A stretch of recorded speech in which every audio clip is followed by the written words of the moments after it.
We understand that people are busy around the clock trying to find their means of survival, but what comes to my mind is how can we manage the limited time we have to sleep in the midst of all those busy schedules? That's why in today's video I'll be sharing a few tips on how to manage your sleep hours.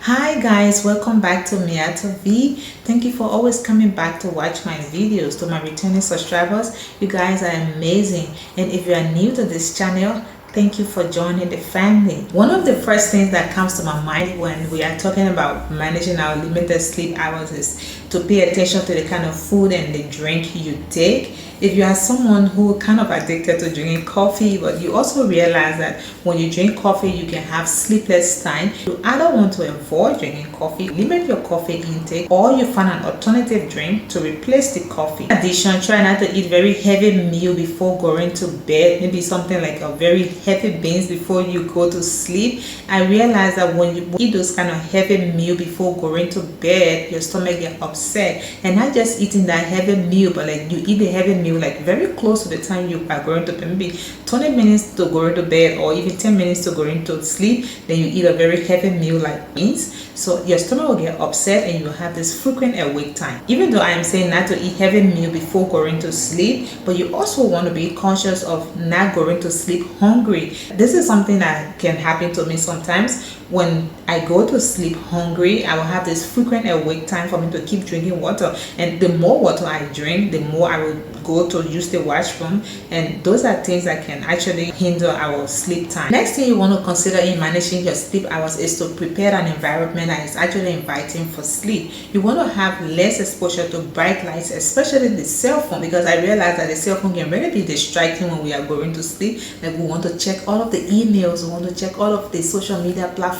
So you want to have like maybe 30 minutes gap in between of having less exposure to bright light before you go to sleep. When I say have less exposure to bright lights, especially the cell phone, if you have so many electronic gadgets that is connected to the internet, you want to turn off the internet on those gadgets, because the internet being on, there's a likelihood that you will wake up to notifications from all the social media platforms. You want to check your email. If you check your email like every 5 seconds or maybe every 10 minutes, like there is a likelihood that you will want to wake up to check your email. So turning off the internet on those devices will make you to have enough rest, enough time to sleep, and you'll be refreshed when you wake up.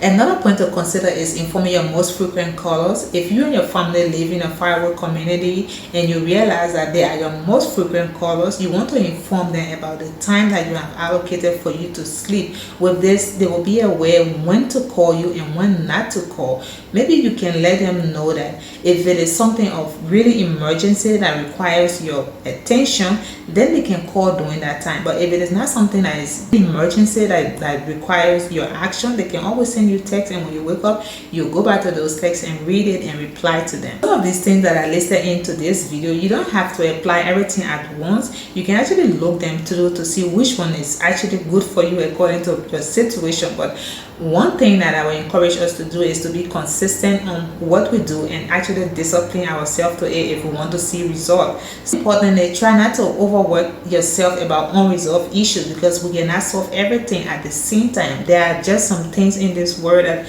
we just cannot solve, and we cannot do anything about it. So like giving yourself all the stress, it will make you to have a sleepless time, and you already know that you have this limited time to sleep, and you are adding additional stress that will limit your sleep hours. So if you are someone who organizes your thoughts in writing, maybe some of those unresolved issues, you can always write them down, organize it according to priorities, and you can always come back to it and solve it one step at a time. Thank you all for watching. Please comment below on what you think about this video. I love you all, and I see you in my next video.